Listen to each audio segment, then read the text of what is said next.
Hello and welcome to Fidelity Connects. I'm Pamela Ritchie. As the trade channels of a new multipolar world begin to form, the investment thesis that could stick is a global bull market. Is the current bull market a cyclical one within a much more secular story? Does the chart show us a new sustainable leg up with the Fed now in easing mode? And what are investors to do with the inflation question? Joining us today to help guide your decisions in this new era of Federal Reserve policy, layered on top of a relentless AI build-out, is Fidelity Director of Global Macro, Jurrien Timmer. A warm welcome to you. Jurrien, great to see you. How are you? Good morning, Pamela. Good morning. Well, let's begin a little bit with the discussion of whether things are getting too toppy, whether everything is getting a little bit too hot for the valuation story, and if we're at the top of something that comes crumbling down that looks like a bull market. Yes, so, whenever times are, let's say, confusing or turbulent, and we're wondering, what should we do? Should we be long, short, neutral, this or that? I think it's always a good practice just to look at the charts and to see at least where we are. And then once we know where we are, we can kind of determine where we want to go, right? And so if we go to slide 1 and we just take a very simple chart of the S&P 500, there's obviously no question that that is a bull market. It's not only a cyclical bull market, but it's also a secular bull market, which has been going on since 2009, in my opinion, at least. We can argue that it's extended. You see that rising trend line. You see how far above that rising trend line the S&P is. It shows that there's a lot of momentum. And of course, the question is, how much are we paying for this, right? There's a difference between price and value. Price is what you pay, value is what you get. And that chart costs about 24 times expected earnings. So it's not a cheap uptrend. But this is no longer just a US story. If we go to slide 3, to me, more exciting than this is the global story. And the global story was lackluster until really quite recently. It was really a US exceptionalism story, was the Mag 7, the AI boom, which kind of largely accrued to the winners in the US. But over the past year, something has changed. And we see now, this is the MSCI All Country World Index, which of course includes the US, but that is a very good looking chart. You see the money supply in red. Global money supply is rising, so there's liquidity. Liquidity is plentiful. You see in the bottom, 75% of the stocks in the global index are rising. And so this is now a global bull market. And even if we were, I don't have the chart, but even if we were to exclude the US from this chart, it would look very similar to that. Wow. So this, of course, is great news for investors because it's a larger pond to fish from, and we're not stuck with this binary opportunity set of like you're either in the Mag 7 or you're left behind. Now you can be in the Mag 7 and in other things as well, outside the US or even inside the US, and it's just a better situation to be in. And then, of course, we can argue whether policy as it is right now is sustainable or unsustainable, whether that cyclical and secular bull market is going to come to an end. But at least as the level set, we're in a bull market on multiple time frames, and that means we probably should not be short beta unless we have a lot of conviction that this party is about to end. I mean, in your title is global. This is, and you are global. We catch up with you in different parts around the world. This must be pretty exciting to see this expansion actually take hold with what looks like legs and actual something that's quite sustainable there. Is there any connection to the fact that the world is becoming a bit more multipolar? I mean, trade partners are looking for new trade partners. It's stimulating a different amount of fiscal spending and so on. I mean, how much of it has to do with a geopolitical overlay? I think, plenty, right? So we've kind of the status quo until recently was, the US is the undisputed economic and political engine of the world. And that's where the innovation happens. That's where the dynamism is. Of course, all major developed countries, including Canada, but also the UK, continental Europe, Japan, China, are plagued with the same problem, and that is that populations are aging, debt levels are high and rising, and when you combine those two, you have only very modest growth, and you have a lot of deficit spending just to keep the boat afloat, in a sense. And of course, the current political climate has upended that. In the U.S., they are now clearly trying to outgrow the debt. I think that's the explicit plan of Scott Bessent and, of course, the Trump administration in general. They're trying to get in front of the debt through fiscal stimulus and innovation and deregulation and tax cuts and all of those things. And that kind of like, we're going at this by ourselves, and we're no longer the global leader. We're just going to look after ourselves. That now prompted other countries, Canada to some degree, but Europe especially, and Germany, to say, okay, we need to do that as well. And so whether it works or not is another question. But I think in Europe especially, they're saying, okay, we need to spend more. We've always had these debt limits of how much we can spend, and that harkens back to the Eurozone debt crisis back in 2010, of course. But at this point, it's like, okay, that train is leaving the station.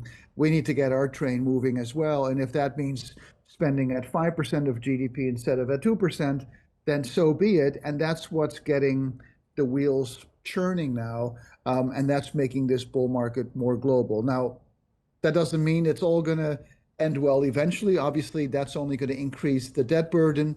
But if you can innovate and grow faster, then at least the debt becomes a little bit more sustainable. And so I think that's kind of what's happening at this point. And then beyond that, of course, we have the dollar and the role and what China is doing. China is accumulating gold, is trying to create its own kind of little mini reserve currency block, if you will. And that, of course, plays itself out in many other places, including the price of gold. And, we can certainly talk about that as well. For sure. One thing I wanted to ask, it's a term that you use sometimes, instead of handing the baton off. If we go back to, I think it was your first chart or second chart, but that shows how long the secular bull market by your measurements is, from 2009, which is almost the beginning of when I guess you thank Ben Bernanke for all of the maneuvers and all the quantitative easing that went on in that period. But now there's sort of a baton pass onto a fiscal dominance discussion that you've brought to the fore for our audience. Can a secular bull market sort of be stimulated by monetary policy and then fiscal policy and just keep growing? It's a great question. And so yes, I'm looking for the chart. I don't see it here, but by my estimate, the secular trend, so you have cyclical market cycles, of course, the business cycle basically, and you have secular waves, which tend to last much longer. And in my view, this one started in 2009 after the financial crisis. That ushered in an era of lower rates, of course, low inflation, a lot of financial engineering, so share buybacks, et cetera. And so this secular trend is now 16 years old. The ones in the past, and there's not many of them, have tended to last around 18 years. So we are long in the tooth. But when you look at fiscal and monetary policy, I think this really is kind of where we're the crux of the matter now. And that is that obviously, fiscally speaking, the Trump administration is trying to really goose the economy to say, okay, we know we have a debt problem. We know the 10-year yield is our most important benchmark. And so we're going to have to outgrow this debt rather than, just cut our way out of the debt, which doesn't work because not enough of the budget is discretionary in the U.S. or anywhere else for that matter. And so you see the fiscal stimulus, the one big beautiful bill, $5 trillion of debt financing. But now the Fed is playing a big role in this, or is about to, right? So we know the Fed, of course, just cut by a quarter point, widely expected, and we could pull slide 6 on there, up there. Markets liked what they saw on that. Markets liked what they saw on that. That was. Yeah, well, and it was actually, I was worried, or worried is a big word, but I was worried that it would be a political circus, that you would have Fed governors dissenting, even though they got what they want, which is a rate cut, but that it would be so political that you have these governors jockeying for the job of succeeding Jay Powell. And we didn't really see that. It was, Stephen Moran, actually former Fidelity colleague, who dissented in favor of a half-point cut, but no one else did. So it was nice to see it be like a normal FOMC, and it may not stay that way as we get closer to Jay Powell's end of his term in May of next year. But the role that the Fed plays over the coming, let's say, 5 years, in an era of fiscal dominance where fiscal policy is really driving the bus, that's going to be one of the big things to figure out. And my sense is that we're going to have a true era of fiscal dominance, which means that obviously fiscal policy drives the bus, but monetary policy kind of plays second fiddle and is more accommodative than it might otherwise be. And so again, if we pull up slide 6 here, we see that currently the expectations from the market are for the Fed to cut to 3%, which on the surface doesn't make a lot of sense because the Fed is now at 4 to 4.25. Neutral, generally speaking, would be the inflation rate plus 100 basis points or so. The inflation rate has been pretty sticky at the high 2s, and if you add 100 to that, you get the high 3s. So the Fed has room to cut, another time, maybe 2, and it would be squarely in the neutral zone at that point. But the market's looking for 3% on the Fed funds rate, and even the Fed is saying, according to its summary of economic projections, that it's going to end up at 3. And implicit in that assumption is that inflation is going to revert back down to 2%, and then you get 2 plus 1 equals 3. But so in a fiscally dominant era, you could argue that the next Fed chair, especially if he or she is surrounded by like-minded Fed governors, if you will, would say, well, neutral is probably more like 3. And then if we want to go below that because we don't like what we're seeing in the labor market, for instance, we're going to go to 2. And then all of a sudden you're going to have, a growing economy with a lot of debt to be financed and policy that is lower than would be justified by economic conditions. And then the question is, like, what does the world look like there? Right. And my sense is that you would get a pretty powerful stock market rally in that sense, because that would remind me of like late 1998 when we had long-term capital and then Greenspan cutting rates 3 times after that into the teeth of a bull market, just like Powell is doing today. Like, it's not like the market's making new highs and he's cutting rates, right? So I can see the ingredients for a blow-off rally that puts a cap on that secular uptrend, but that could take the next couple of years. So anyway, so that's sort of how this thing is starting to take shape for me. And again, looking at parallels, like we can pull up slide 25 real quick. It's interesting, as you know, I look at time analogs or price analogs.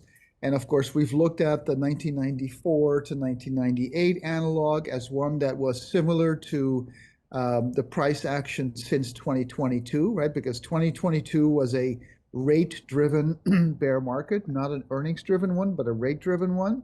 And 1994 was kind of the same thing when Greenspan raised rates by 300 basis points. Then in 1995, the market declared victory. It was a soft landing. Greenspan landed the plane, and he cut rates by 75 basis points, and that at least contributed to a powerful bull market, which also was centered around the internet. That was like the Netscape IPO was in 96, I think.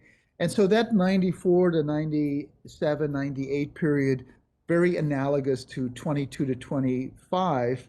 Then there's like a break in the analog. You can see that in the top panel. And then, of course, we have the tariff tantrum in April, and the reversal of that. And that tariff tantrum caused a 21% decline. That, to me, feels a little bit like the long-term capital management decline in 1998. That was 22%. Again, there was no recession. It was earnings estimates getting slashed. And then the market rebounded very, very quickly as it has since April. And then Greenspan cut rates a few months later, just as Powell has now done a few months after the April decline. So that gets you into the analog of 98 to 2000, which of course was the internet bubble. And that raises the question of, okay, we obviously have an AI boom on our hands. Will that boom turn into a bubble? And, I don't have the answer, but it certainly wouldn't surprise me because you have a meme, right? The AI story. It has real winners, the Mag 7. And it's creating a lot of animal spirits. Actually, we can look at slide 23 real quick. That's the Goldman Sachs non-profitable tech index. And, in 21, that was the meme bubble, right? If you remember, GameStop, sure. AMC, those companies, the altcoins, and that whole thing collapsed, of course, when rates rose. And, that's always the party killer, right? But now that these stocks are coming back to life. And so the notion that this AI boom might turn into a bubble, aided by easy money, if that's indeed where the Fed is going to go, which I think is likely, then all of a sudden you got the ingredients for the secular trend to finish with a bang instead of with a whimper. That is completely fascinating. And the analog back to, looking at April from this year to what went on just before 2000, was that the recession? I mean, that's sort of the question of earnings and the estimate story that I think you've noted, talking about how we've come back from where analysts essentially just wrote down everything after the April storm, and then have been increasing them back up again. It sort of makes us wonder if when we look back, we're going to have seen the recession has already happened. We've already bounced from it. Yeah, I think that's a good way of looking at it. So the market was in April, of course, after Liberation Day, that silly day with the banner with all those crazy tariffs on it. I mean, it's not silly, it was deadly serious, but the market sort of had their holy crap moments, and analysts were pricing in, obviously, the left tail event that would come from that. And so the earnings estimates were getting slashed in April. So at the start of the year, expectations were for 2025 earnings to grow at 12.5%. That was cut down to 7% just in a matter of a few weeks. And if the administration had not walked back from all the tariff threats, those estimates would have continued to get cut, and we probably would have had a recession. I mean, if you're looking at 40% tariffs across the board, I mean, that's a very disruptive thing, of course. And of course, you all in Canada had a front row seat to that whole drama. But then when the markets fell 20%, there's always going to be a breaking point where the markets are shouting so loud that the policymakers have to listen, and that's exactly what happened in April. And so then, the administration started to walk back, or, we got that 90-day reprieve, and now with China, there's another 90-day reprieve. So everyone started walking back from the edge, and as a result, the earnings estimates have come back up, because now we also have the one big beautiful bill, and of course we have the AI boom that's happening regardless of any of those things.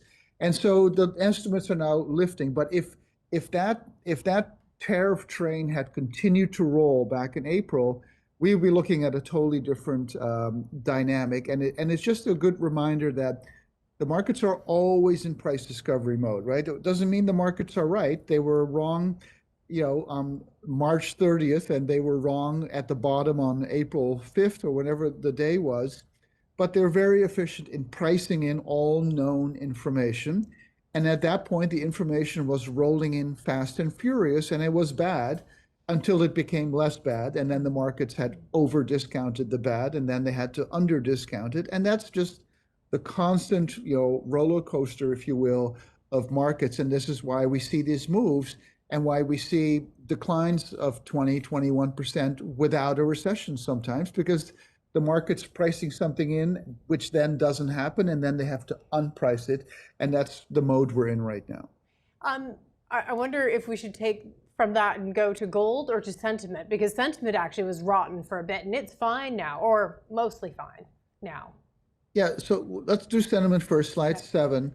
So obviously, if the markets are getting frothy, and you're starting to see that a little bit. I mean, the PEs, of course, are high. We showed the non-profitable tech index, clearly the animal spirits are stirring, and people are getting more confident, and that confidence kind of depends on which side of the aisle people are. And it's funny, I have friends on the far right, I have friends on the far left, and especially in California. And I was there a few weeks ago at a dinner party in Montecito, and the people there are like, oh my God, I can't believe the market is this high. And then you go to like whatever, Atlanta or some other place where people are more red.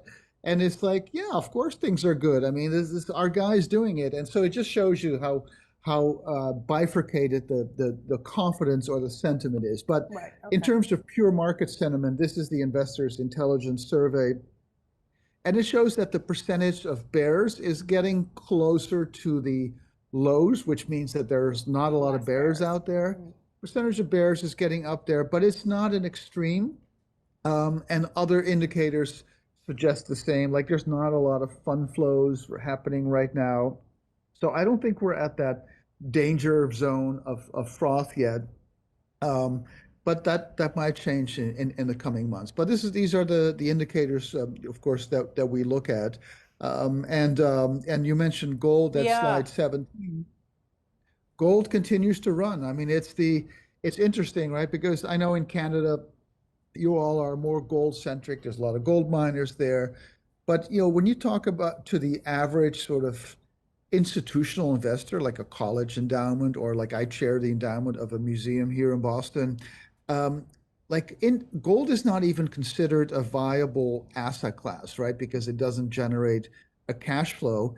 So it's not really like gold has always been sort of seen as a sideshow, if you will, but it's really stealing that show right now. I mean, you see gold is now at 3,700 plus, again, following the liquidity cycle, also following real rates. The yellow bars in the bottom are real rates flipped upside down, and you could see that as the Fed is easing and inflation remains sticky, that real rates are coming down, which of course is very bullish for gold, as is the rise in the money supply, as is the fact that the dollar is relatively weak. So gold has a lot going for it.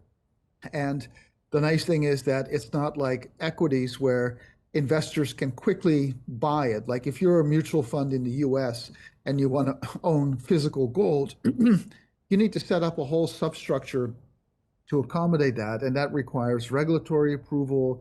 And so this is not an easy trade to play.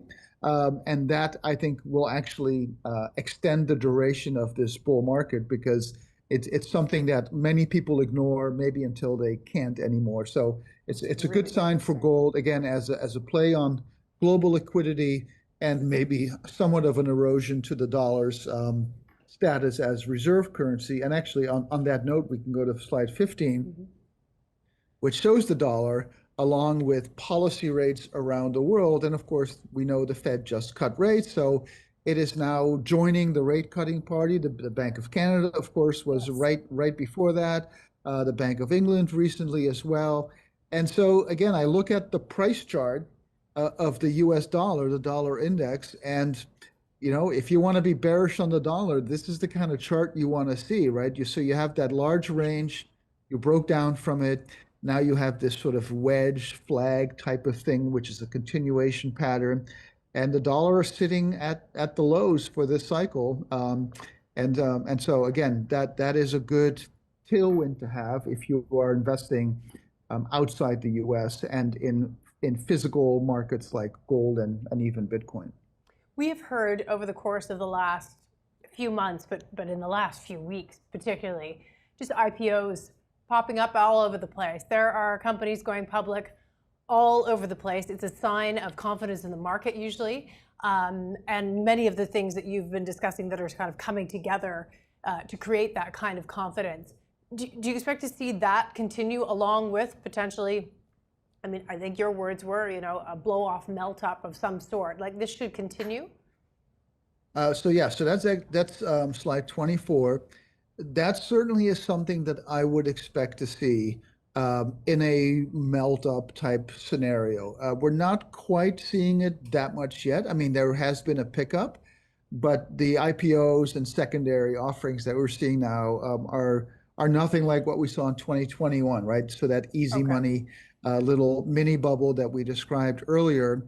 But again, this would be on the menu of things to watch, right? So you're looking at valuation, you're looking at fund flows, you're looking at obviously the performance of the Mag 7 leadership, but also what I would call the cats and dogs, right? Companies that might go along for the ride, even though they don't have the fundamentals to support it. So the market, investors will be like, okay, we know who the AI leaders are, but who are the next leaders? And those companies may tell a good story, and maybe their solution will be the killer app. Maybe it won't, but you'll have that group of companies that are promising, and some of them may or may not deliver.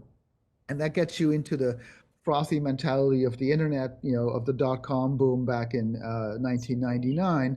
And again, not a prediction that we're going to revisit that, but IPOs, secondaries, valuation, fund flows, the behavior of the cats and dogs are all things that I would be looking at to say, okay, where are we in this cycle, and are we going to get the blow off that might happen? I've got 1 minute left. I just want to quickly ask you about the bond market. The discussion of bond vigilantes maybe just taking a break because they believe the Fed actually cut because there's a labor market issue, and that's certainly the communications and the reasons that we got. But if they see inflation, they'll be concerned. I guess just a quick note on that, if you don't mind, as we close. Yeah. So slide 13. So the 10-year yield is locked in this sort of coiled spring range. We're closer to 4 right now. Generally speaking, when we get to 4 below, when there's a growth scare, and I wouldn't say we're in a growth scare yet, but it generally doesn't stay there very long. But then when it gets towards 4.5 to 5, the buyers step in, and then that doesn't last very long either. And you can see from the orange and the green line, there's 2 roadmaps here. One is where the term premium does not rise.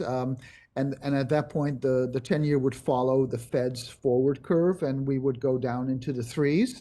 And the other one is where that would happen, but then you add a term premium in. And as you can see from the bottom panel, the term premium has been rising. And then you get into the mid 4s. So we're kind of neither here nor there. I think the market's looking at the labor market conditions and saying, okay, the jobs market is clearly softening. And the Fed is clearly hinting at dropping rates to 3%. So they're taking kind of that side of the story.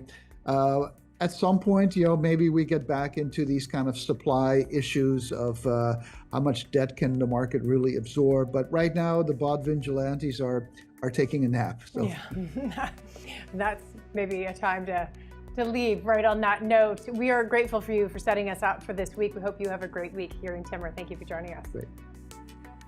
Thanks for watching or listening to the Fidelity Connects podcast. Now, if you haven't done so already, please subscribe to Fidelity Connects on your podcast platform of choice.